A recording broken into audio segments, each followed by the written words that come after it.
नमस्कार दोस्तों, आप देख रहे हैं सक्सेस टिप्स। दोस्तों, बेसिक सैलरी में डीए होगा मर्ज। जानिए केंद्रीय कर्मचारियों के लिए क्या है बड़ी अपडेट।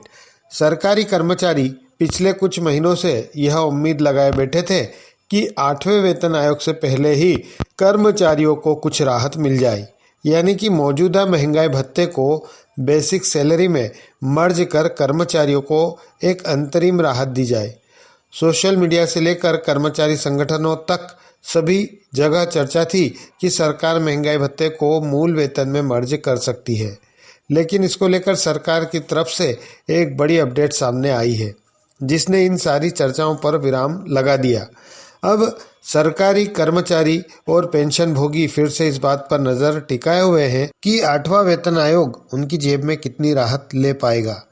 केंद्र सरकार ने पूरी तरीके से यह साफ कर दिया है कि फिलहाल महंगाई भत्ते को मूल वेतन में मिलाने का कोई भी प्रस्ताव विचाराधीन नहीं है।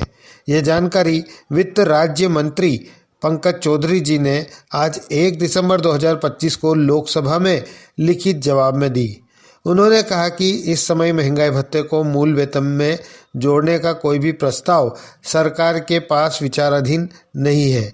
यह जवाब सांसद आनंद भदौरिया के उन सवालों पर दिया गया था, जिसमें उन्होंने बताया कि पिछले 30 वर्षों में महंगाई इतनी तेजी से बढ़ी है कि कर्मचारियों और पेंशन भोगियों का मिलने वाला डीए और डीआर वास्तविक खुदरा महंगाई के बराबर नहीं पहुंच पाया है।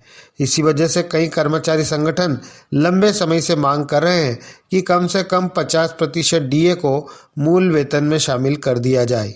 दोस्तों, बेसिक सैलरी में और पेंशन में डीए मर्ज होना चाहिए या नहीं, इसके बारे में आपकी राय कमेंट बॉक्स में ज़रूर लिखें।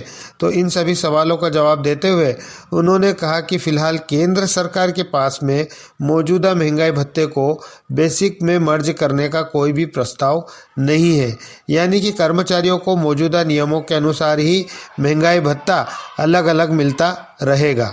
इसे फिलहाल बेसिक सैलरी में मर्ज नहीं किया जाएगा।